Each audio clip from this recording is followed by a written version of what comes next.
औज़ुबिल्लाहिमिनश्शैतानिर्रजीम बिस्मिल्लाहिर्रहमानिर्रहीम। मोहतरम ख़वातीन हज़रात, डॉक्टर आसिफ़ इज़हार आपके साथ मेडिसिन नॉलेज के हवाले से एक और वीडियो। ख़वातीन हज़रात, मेल और फीमेल जो हार्मोन्स होते हैं उनके बनने का अमल और उन हार्मोन्स का फिर आपकी बॉडी पे जो असरात होते हैं, सो वो एज के साथ और हार्मोनल चेंजेस के साथ वो तब्दील होते रहते हैं। मिसाल के तौर पर बहुत सी फीमेल्स ऐसी होती हैं कि उनके चेहरे पर बाल आ जाते हैं, उनमें एक्नी आ जाती है, कील मुहासे छाइयाँ ये चीज़ें आ जाती हैं,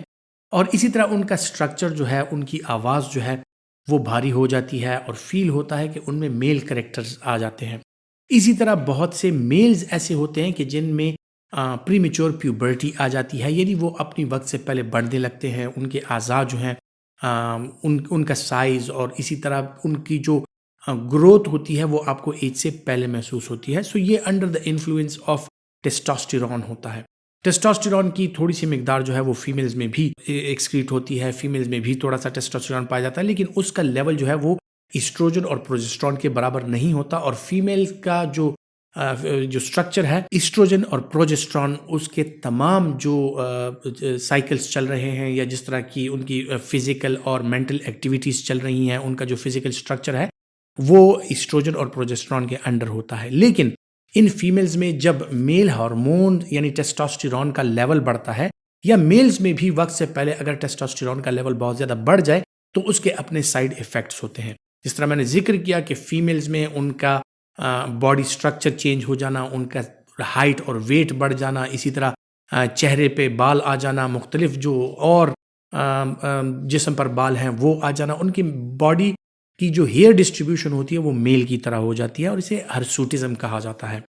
सो इस सूरत में क्या करते हैं कि इस सूरत में इस टेस्टोस्टेरोन को ब्लॉक करने के लिए, इसका असर कम करने के लिए इनको टेस्टोस्टेरोन एंटागोनिस्ट दवाइयां दी जाती हैं। और ये टेस्टोस्टेरोन ब्लॉकिंग एजेंट जो है ये सेप्रोटेरोन एसीटेट के नाम से आती हैं। ये एंटी टेस्टोस्टेरोन मेडिसिन जो है सेप्रोटेरोन एसीटेट के नाम से अवेलेबल होती हैं, और इनका इस्तेमाल हम उन लोगों में कराते हैं जिन लोगों में हमें प्रॉब्लम्स होती हैं कि उनका टेस्टोस्टेरोन लेवल बढ़ा हुआ है, और उस टेस्टोस्टेरोन लेवल को कम करने के लिए, उसके प्रोडक्शन को कम करने के लिए, और जो ऑलरेडी प्रोड्यूस्ड टेस्टोस्टेरोन है उसके इफ़ेक्ट्स को कम करने के लिए इस दवाई का इस्तेमाल कराया जाता है। सो इस दवाई का इस्तेमाल फीमेल्स में जब एक्नी आ जाती है उनमें कराया जाता है, जब हर्सूटिज्म होता है उनमें कराया जाता है, जब उनका वेट बहुत ज़्यादा बढ़ जाए उनमें कराया जाता है, और एज से पहले जो बलूगत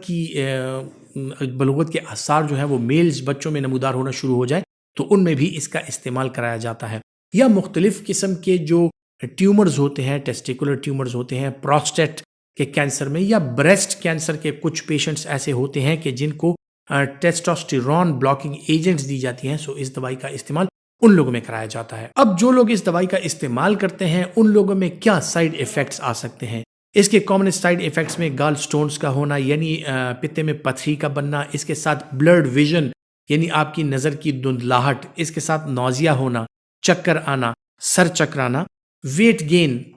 बॉडी जो है वो ज़्यादा वेट गेन करती है, फ्लूइड रिटेंशन होता है, बदन में सूजन आती है, एडीमा आता है, सांस फूलने लगता है, थकन के आसार हो सकते हैं। सो ये इस दवाई के कॉमन साइड इफ़ेक्ट्स हैं। इसी तरह जो टेस्टोस्टेरोन ब्लॉकिंग एजेंट्स हैं, ये जो ब्लड क्लॉटिंग फैक्टर्स होते हैं उनको भी डिरेंज कर सकते हैं, और बहुत से लोगों को ब्लड क्लॉटिंग के मसाइल का भी सामना करना पड़ सकता है, यानी मुख्तलिफ शरियानों में खून जम भी सकता है। सो इसके जो साइड इफ़ेक्ट्स हैं वो प्रोफाइल इतना ज़्यादा है कि अपने डॉक्टर के मशवरे के बगैर, ये चूंकि एक प्रिस्क्रिप्शन और स्पेशलाइज्ड ड्रग है, सो आपका एंडोक्राइनोलॉजिस्ट या आपका मेडिकल स्पेशलिस्ट ही ये आपको तजवीज़ कर सकता है। इस दवाई का इस्तेमाल करने वाले लोग जो होते हैं उनमें ब्रेस्ट पेन हो सकता है, और फीमेल्स अगर इसका इस्तेमाल करें तो इनका जो प्रोलैक्टिन लेवल है वो इसके साथ बढ़ सकता है, और फीमेल्स में जो गैलेक्टोरिया है यानी ब्रेस्ट से मिल्क का अखराज जो है वो इसके साथ इसके कॉमन साइड इफेक्ट्स में आता है। इस दवाई का इस्तेमाल करते वक्त लोगों को किन चीज़ों का ख्याल रखना पड़ता है? लोगों को ख्याल रखना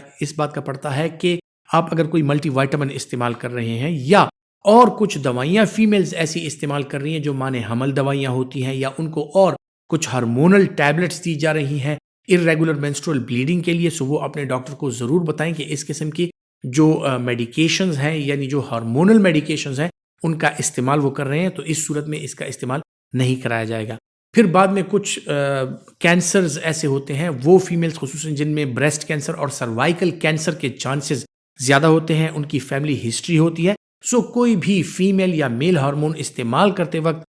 इन चीज़ों का तस्करा अपने डॉक्टर के साथ ज़रूरी है, उसको बताना ज़रूरी है, ताकि उसको इन्फॉर्मेशन हो और वो इस दवाई का इस्तेमाल करते वक्त भरपूर तसल्ली कर लें कि आप में इसकी कोई कॉन्ट्रा इंडिकेशन तो नहीं है या कोई मुमानियत तो नहीं है। इस दवाई का इस्तेमाल करते वक्त आपने अगर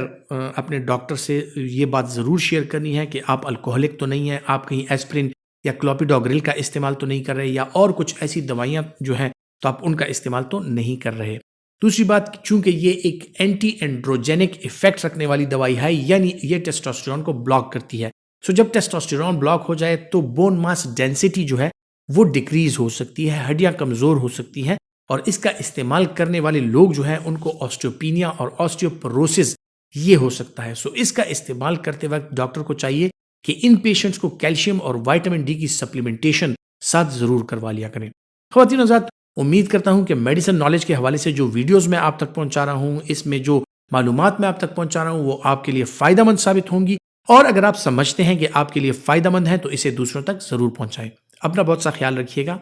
अल्लाह हाफिज़।